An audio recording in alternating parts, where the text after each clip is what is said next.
Après une enquête, il a été constaté des manquements sur le plan disciplinaire et infractionnel au niveau des gardiens de prison. Pour les amener à cultiver le professionnalisme dans l'exercice de leurs fonctions, le ministre en charge de la justice a entrepris une tournée pour échanger avec ces derniers sur les nouvelles mesures prises pour assainir les milieux carcéraux. L'agriculture, l'un des secteurs sur lequel le gouvernement togolais mise pour booster l'économie du pays. Et vous suivrez dans ce journal tout ce qui est fait ou en train d'être fait dans ce sens. Et pour sa première sortie au Togo, la créatrice et modéliste Bilitis a présenté au public ce vendredi sa collection Maha, les héritages coloris. Strass et paillettes étaient au rendez-vous. Voilà pour les titres du 20h de ce dimanche. Bonsoir à toutes et à tous. Il a été constaté, après une enquête approfondie, des dérèglements, des dysfonctionnements sur le plan disciplinaire et infractionnel au niveau des gardiens de prison. Pour corriger ces manquements, le ministre en charge de la justice a entrepris une tournée pour s'entretenir avec ces derniers et leur faire voir la portée négative et déplorable de leur comportement qui risque de faire du tort à la crédibilité de ce corps spécial. Nathalie Paneguet, Yves Agbevivi. Amener les gardiens de la prison civile d'Atakpamé à cultiver le professionnalisme dans l'exercice de leurs fonctions. Voilà le but de cet entretien du ministre Pius Agbetomé de la Justice, des relations avec les institutions de la République et les droits de l'homme avec les agents en charge de la dite prison. Des agents dont certains comportements sont aujourd'hui critiqués. Avant Atakpamé, le ministre a dans sa tournée de sensibilisation rencontré les agents de Dapaon, Kanté, Mango, Bassa, Kara et Sokodé. La prochaine étape de cette sensibilisation sera la région maritime. Dernière étape de la tournée du ministre de la Justice, la prison civile de Lomé. Face à la corruption, à l'escroquerie, au trafic de stupéfiants et autres défaillances constatées dans l'exercice de leurs fonctions, les 177 surveillants de la prison civile de Lomé sont entretenus sur les bonnes conduites à tenir pour un meilleur encadrement des détenus. Il a relevé beaucoup de manquements dans l'exercice de nos fonctions et nous rassurons son Excellence. Nous rassurons les autorités de ce pays qui ont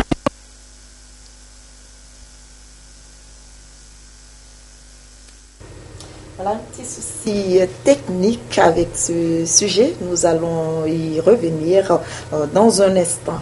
L'État togolais compte sur certains grands programmes pour booster l'économie du pays grâce à la SCAP, stratégie de croissance accélérée et de promotion de l'emploi. Et parmi ceux-ci figure en bonne place le secteur agricole avec une croissance de 9% pour les excédents céréaliers, les légumineuses 11%, les tubercules 24%. Les avancées au niveau des filières de rente sont aussi remarquables. Le secteur de l'élevage n'est pas en reste avec une croissance de l'ordre de 28%. Christine Peteki-Aloudé nous en dit un peu plus. Les grands projets de développement du Togo tirent leur source du programme pays, la SCAP, stratégie de croissance accélérée et de promotion de l'emploi, outil stratégique qui oriente le développement des secteurs à fort potentiel de croissance. Le secteur agricole en est un, et les différents appuis de l'État renforcent les acquis, surtout dans la maîtrise de la sécurité alimentaire. Au niveau de la filière végétale, les excédents céréaliers se poursuivent avec une croissance de 9%, les légumineuses 11% et les tubercules 24%. Les avancées au niveau des filières de rente sont aussi encourageantes. Les filières de diversification arachide, ananas, anacarde sont aussi promues grâce à la coopération japonaise et allemande. La mise à disposition des géniteurs au profit des paysans paye bien avec une croissance de la production de l'ordre de 28%. Quant au sous-secteur halieutique, il est animé par une centaine d'initiatives privées appuyées par l'État avec cependant des défis à relever concernant la couverture des besoins nationaux. Des efforts en matière de la maîtrise de l'eau, la mécanisation et la transformation se poursuivent conformément à la nouvelle politique agricole qui ambitionne de créer des agropoles. Les agropoles, du moins le choix a été motivé par les faiblesses que nous avons au niveau des pays africains, qu'après la production, qu'on puisse mettre en place tous les leviers qui permettent à nos États de transformer ce qui est produit localement. Le chef de l'État, dans sa vision, a voulu pousser loin le secteur agricole pour qu'il soit véritablement le moteur de l'économie nationale. Sans cela, il nous a donné des instructions de travail de façon à faire émerger sur le territoire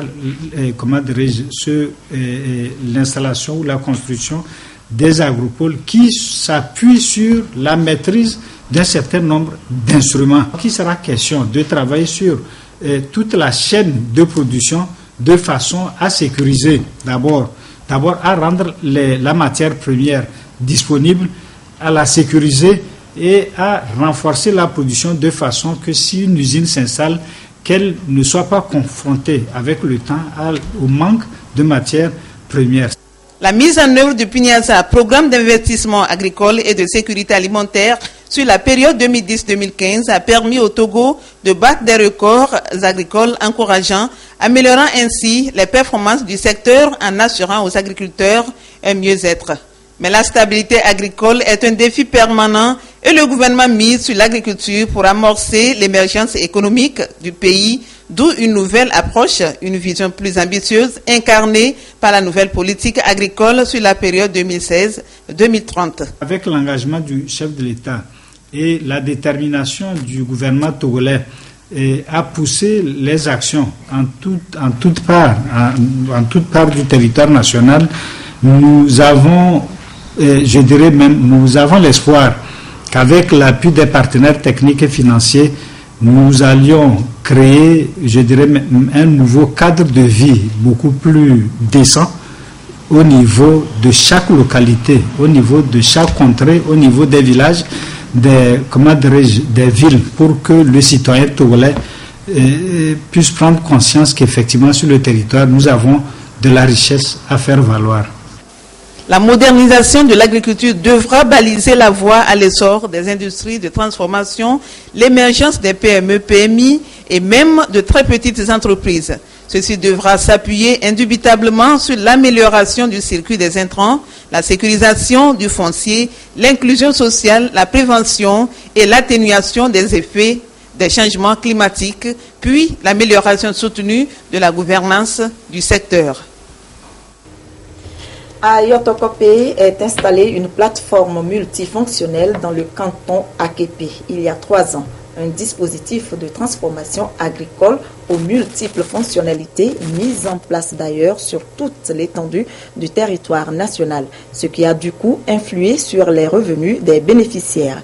La plateforme multifonctionnelle, un véritable outil de développement à la base. Voyons comment fonctionne celle de Akepe dans ce dossier réalisé par Augustin Kossi. Les groupements bénéficiaires de la plateforme multifonctionnelle de Yotokopé dans le canton d'Akepe. Ils se sont regroupés en union des producteurs agricoles à Sinessé et c'est ici, dans ce local, qu'est installée leur plateforme il y a 3 ans. Un dispositif de transformation des produits agricoles aux multiples fonctionnalités. Du moulin à la décortiqueuse de riz, en passant par le malaxeur de noix de palme et de la meuleuse d'angle, la mise en place du dispositif a littéralement influé sur les revenus des bénéficiaires. Avec l'arrivée des plateformes multifonctionnelles, nos enfants peuvent apprendre leurs leçons au lieu de nous aider à malaxer les noix. Nous avons pu aussi augmenter nos surfaces cultivables. Le dispositif fonctionne à partir d'un alternateur et facilite aussi l'accès des populations aux services énergétiques de base. Ils ont réussi à instaurer un système de gestion efficace pour maximiser les profits.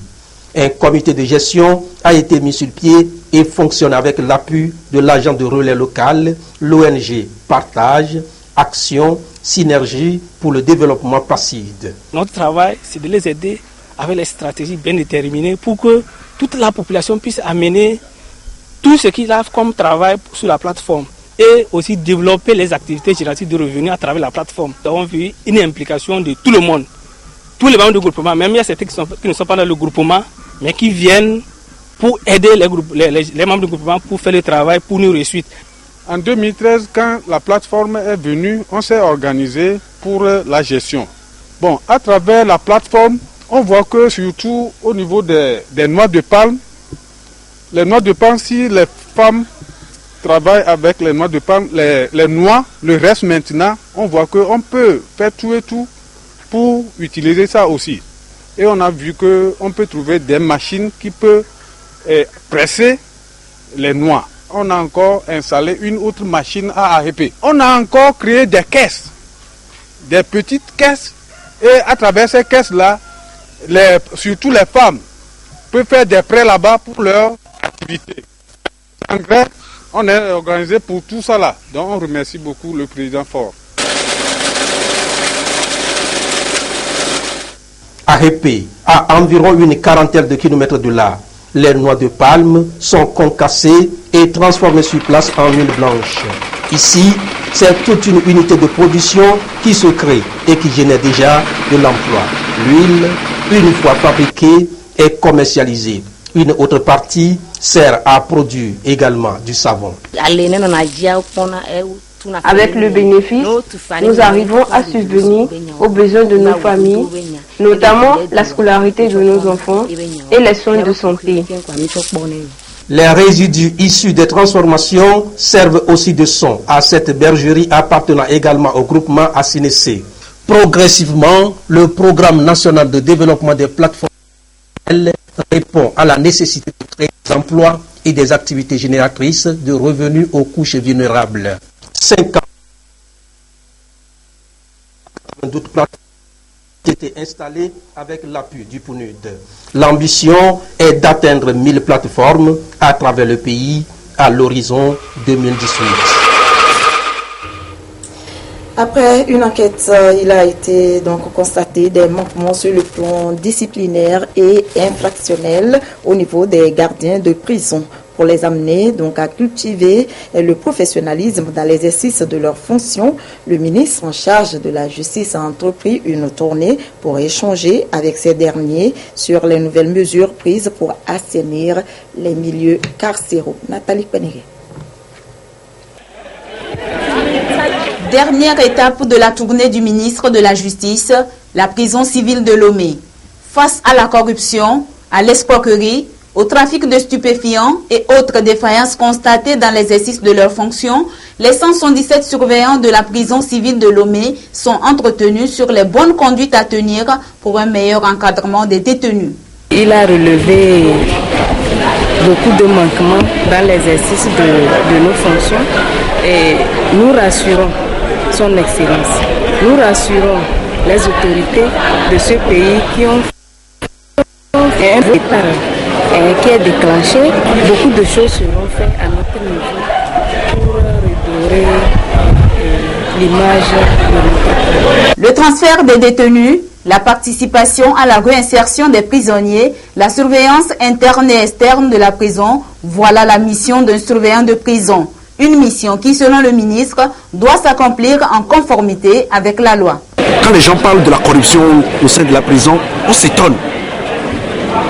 Mais c'est une réalité. Mais qui permet d'entretenir cette corruption? Une partie de ces personnes-là vient de ce corps. Parce que comment est-ce qu'on peut comprendre que la DOC entre en prison alors qu'il y a un personnel de sécurité pour fouiller les gens? Cela suppose que ou ils fouillent mal, ou alors eux-mêmes, ils s'introduisent. Et nous avons eu à constater ce genre de situation. Le commandant a eu à le dire au cours de son allocution. Au moment où nous préparions cette rencontre-là, il y en a un qui s'est amusé à introduire des plaquettes de cannabis au sein de la prison. Il est actuellement sous les verrous. Vous voyez un peu? Donc nous voulons voir ce genre de comportement cesser. Toujours selon le garde des Sceaux, les différentes préoccupations recueillies dans les 12 prisons visitées sur toute l'étendue du territoire seront prises en compte via un comité technique qui sera mis en place dans les prochains jours. Le HCRON, avec l'appui du PNUD, vient de mettre en place un comité préfectoral de paix de Logou. une corporation qui doit œuvrer pour la consolidation de la paix dans les communautés pour une réconciliation nationale réussie dans le pays. Yves Agbevivi. La marche du Togo vers la consolidation de la paix véritable et durable ne peut réussir sans l'appui des forces endogènes, notamment des leaders d'opinion dans les communautés nationales. Voici au niveau préfectoral de Logou ceux qui seront chargés de veiller à la consolidation de la paix dans les communautés, un bureau mis en place par le Haut Commissariat au renforcement de l'unité et la réconciliation nationale avec l'appui financier du PNUD. La mise en place des comités locaux de paix se situe dans un processus de mise en place d'une infrastructure durable de paix au Togo. Et les comités qui vont être mis en place constituent la base, puisque nous allons avoir aussitôt les comités régionaux, avoir un comité national, et c'est tout cet ensemble-là qui constitue l'infrastructure durable de paix. Cette infrastructure durable de paix est une initiative de la CEDEAO à l'endroit de tous les États. Et le Togo a souscrit à la déclaration d'Accra qui demande que cette infrastructure, qui est un moyen d'apaiser les différentes communautés, de faire en sorte que les conflits soient rapidement annulés dès la base. Nous disons que pour ce travail, il faut dépasser les passions. Il faut aller au-delà des passions, comme l'ont souligné les présentateurs, ceux qui nous ont fait la communication. Cette installation fait suite aux consultations nationales et campagnes de sensibilisation effectuées du 2 au 27 novembre 2015 pour l'édification d'une infrastructure durable de paix. On en vient à ces attaques d'abord en Somalie où une dizaine de personnes ont été tuées dimanche dans un double attentat à la voiture piégée dans la ville de Kalgoa, dans le nord, dans le centre de la Somalie. Et l'attentat ciblait le siège du gouvernement local. Et puis au Cameroun, au moins 3 personnes ont été tuées, une vingtaine d'autres blessées et dimanche matin dans un attentat suicide dans l'extrême nord du pays. Et cette région est régulièrement confrontée aux attentats de la secte nigériane Boko Haram.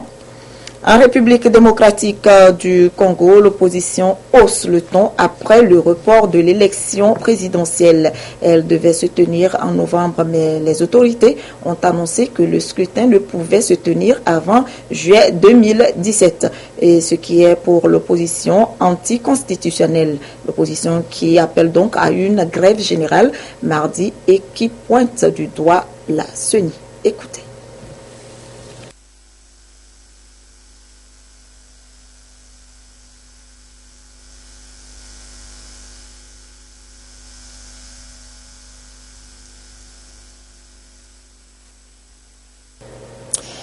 Là, nous allons poursuivre tout de même ce journal avec la mode.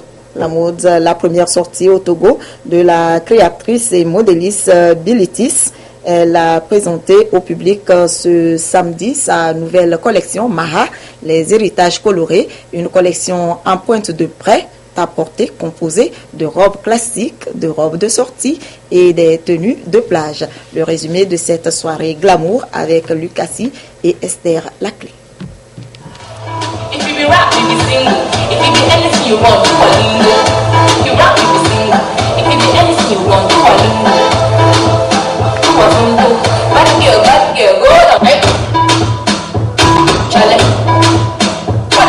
Du pagne et des perles valorisées à travers des créations hors normes. Robes classiques, tenues taille haute et combinaisons composent la vaste gamme de prêt-à-porter ici présentée par la styliste Bilitis. Toute cette collection gracieuse met en exergue la beauté africaine.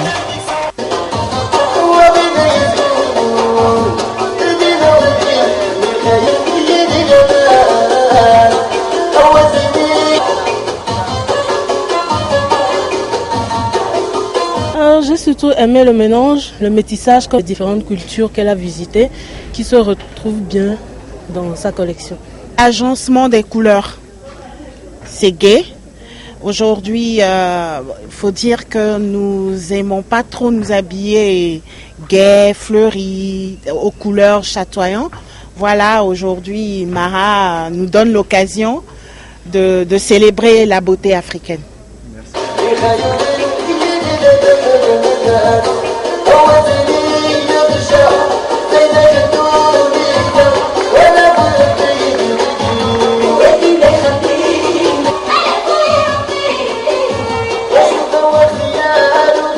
Première sortie de la créatrice et modéliste sur sa terre natale, le Togo, après 11 ans d'absence, Bilitis a su impressionner le public par sa création Mara, les héritages colorés.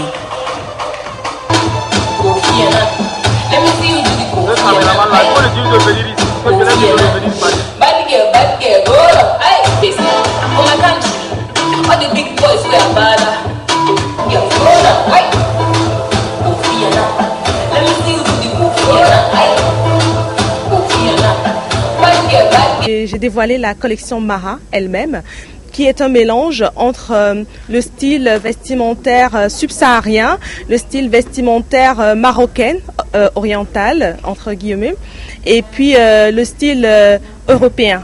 J'ai voulu mettre en valeur le pagne et les perles portées de façon moderne.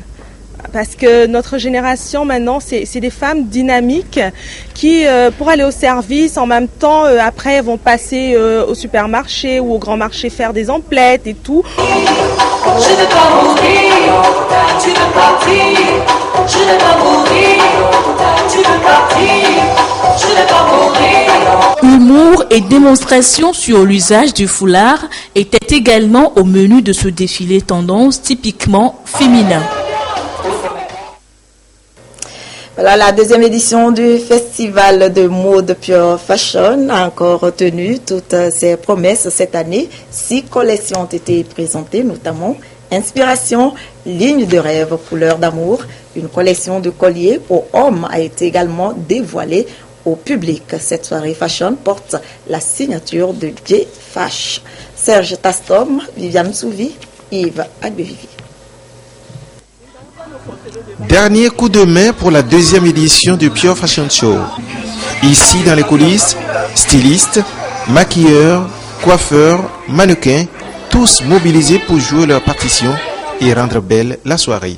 Côté mannequin, surtout, ça répond, ils sont prêts, ils sont en plein make-up, et moralement, et voilà, techniquement, je crois qu'ils sont au point, ils attendent que le coup de sifflet du début pour montrer ce qu'ils savent faire en fait.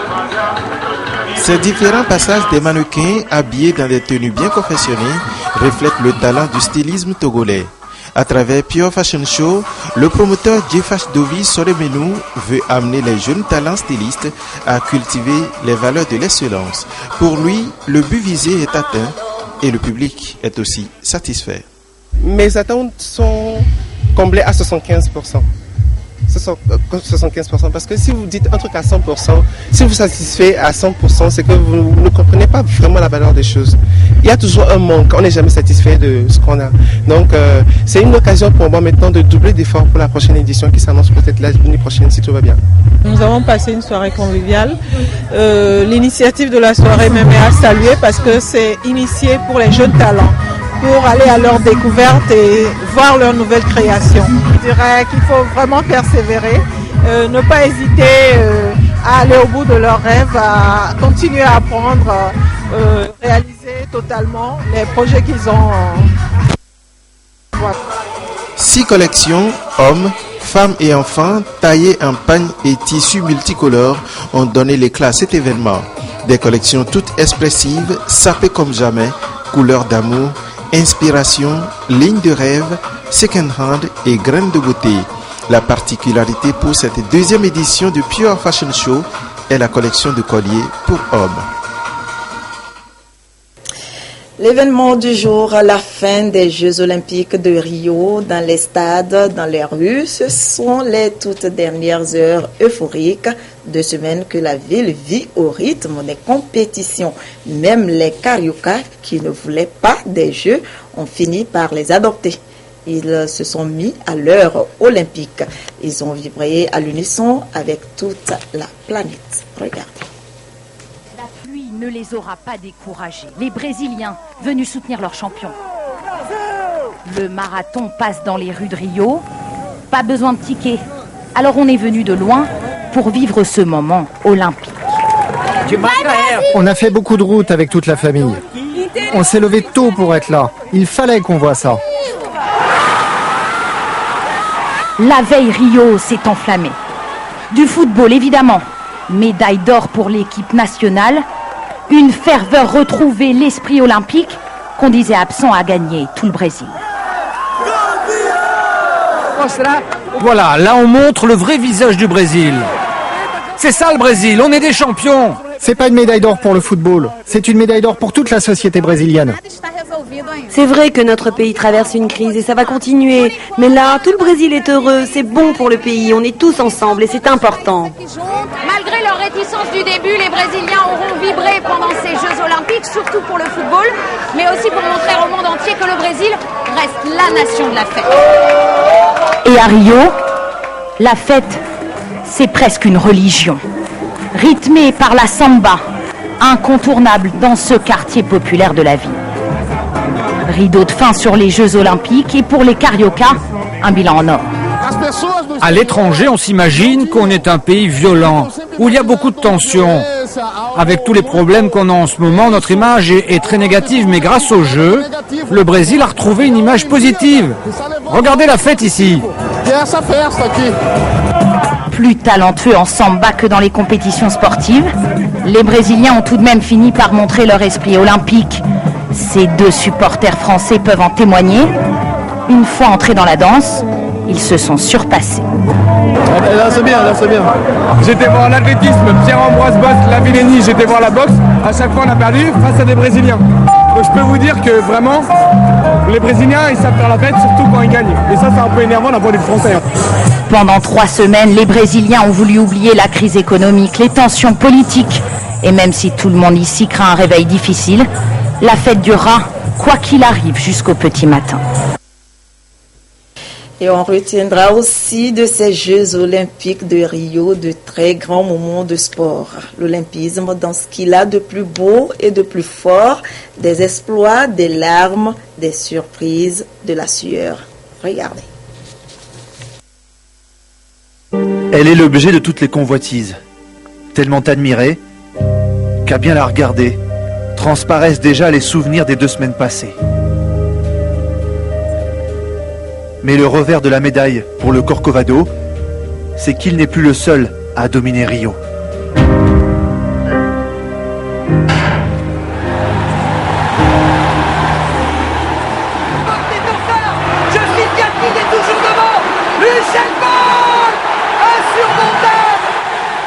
Trois courses en or, comme à Pékin, comme à Londres, sur le 100 mètres, le 200 mètres et le relais 4x100, Usain Bolt a fait parler la foudre et régaler la foule.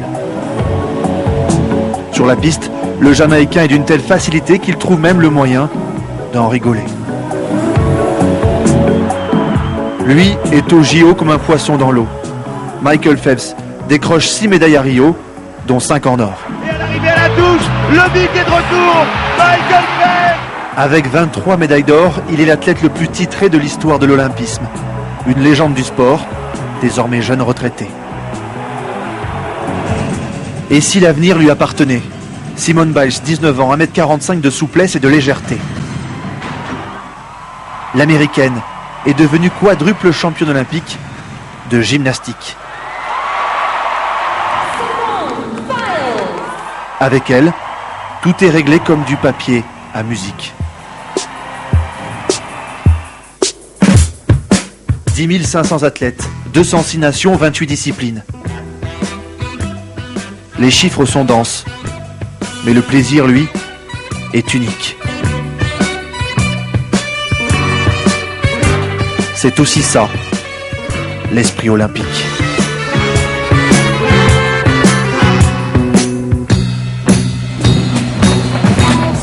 Équipe olympique de réfugiés. Une délégation de réfugiés, grande première olympique. Il y a un an, la petite Syrienne Yousra Mardini plongeait dans la mer Égée pour sauver les passagers de son embarcation de fortune.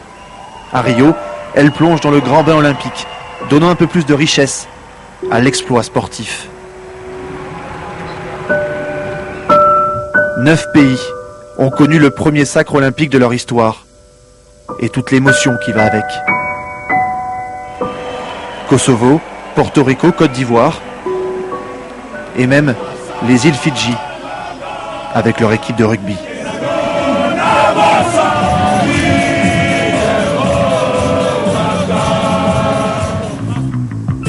Si les Cariocas n'ont pas déserté les plages pour les stades olympiques, ils ont tout de même connu leur lot d'instants magiques. Le sacre de Rafaela Silva, l'enfant des favelas, devenue reine des judokas. L'envol du perchiste Thiago Braz qui monte tout là-haut, dans le ciel de Rio. Le triomphe de ces deux navigatrices portées par la foule. Sans oublier le plus beau, du moins à leurs yeux, le titre olympique des footballeurs, emmenés par leur superstar, Neymar. Les Jeux étant passés aussi vite qu'une course d'Usain Bolt, il est temps de faire une pause. Et de revoir tout ça au ralenti.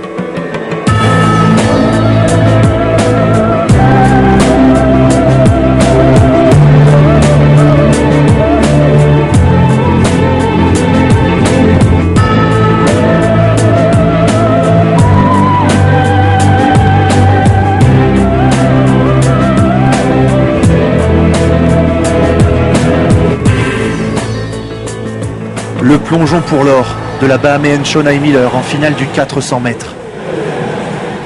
La joie très musclée de la lutteuse japonaise Risako Kawai. La demande en mariage de ce plongeur chinois. La solidarité entre ces deux athlètes du 5000 mètres. Difficile de savoir quelle image l'histoire retiendra, alors que s'achève bientôt à Rio la plus grande représentation sportive au monde. Rendez-vous donc en 2020 pour de nouveaux Jeux olympiques. Et c'est tout pour ce journal. Merci de nous avoir prêté attention. Retrouvez Prudence Zinsou à 22h30 pour l'édition de nuit. Passez une très belle soirée et à demain à 20h.